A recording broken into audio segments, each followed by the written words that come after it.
नमस्कार, आदाब। मैं सदर सैफी और आप देख रहे हैं हमारा खास बुलेटिन। आइए देखते हैं देश व प्रदेश से जुड़ी आज की कुछ खास खबरें। और बड़ी खबर ये आ रही है कि बसपा के वोट बैंक में सेंध लगाने की तैयारी कर रही है समाजवादी पार्टी, जिसमें अखिलेश यादव ने घोषणा कर साफ कह दिया अपने इरादों के बारे में। वर्ष 2027 के चुनाव के लिए राजनीति की ज़मीन तैयार कर रही समाजवादी पार्टी की निगाहें अपनी पिछड़ा दलित अल्पसंख्यक यानी पीडीए की राजनीति में शामिल अनुसूचित जाति का सबसे ज़्यादा फायदा होने वाला है।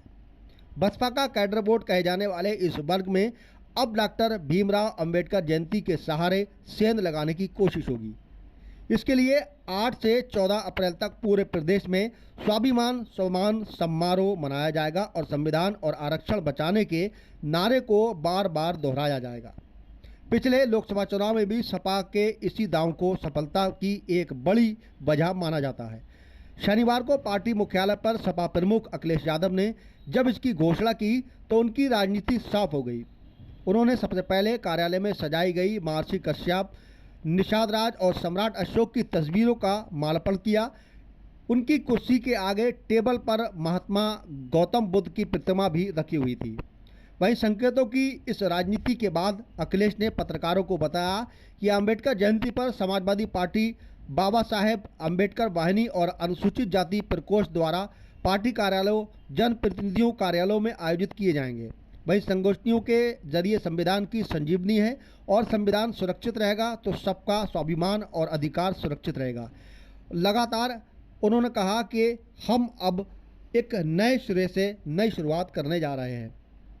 उन्होंने संदेश दिया कि स्वाभिमान के तहत आज समाज पंथ निरपेक्ष और लोकतांत्रिक मूल्यों संग अपनी एकता की ताकत को समझें। स्वाभिमान स्वभाव से भी पीडीए अपनी निर्णायक शक्ति हासिल करने, स्वाभिमान से जीतने का अधिकार मान पाएगा। उन्होंने पीडीए से एकजुट होकर संविधान और आरक्षण बचाने के आंदोलन को नई ताकत देने का भी आह्वान किया है।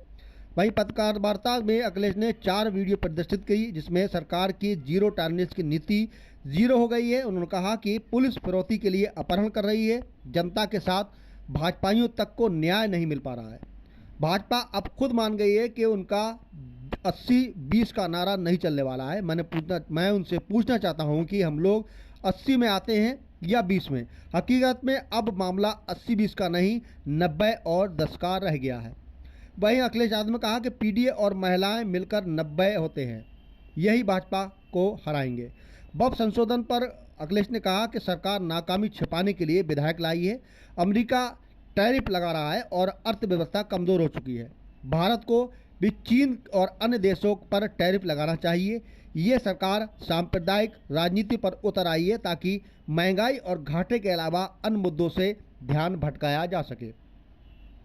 इसके अलावा अखिलेश यादव ने कहा कि अंबेडकर नगर की 8 वर्षीय बालिका अन्या यादव को स्कूल बैग देकर सम्मानित भी किया।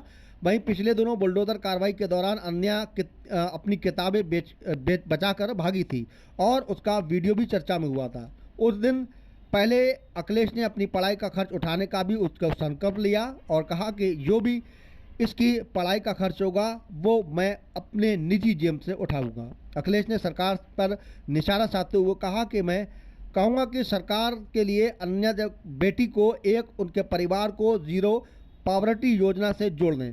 उस बेटी और उसके गांव में कितनी गरीब लोग हैं, उन्हें प्रधानमंत्री आवास देना चाहिए। ये मेरी सरकार से मांग है।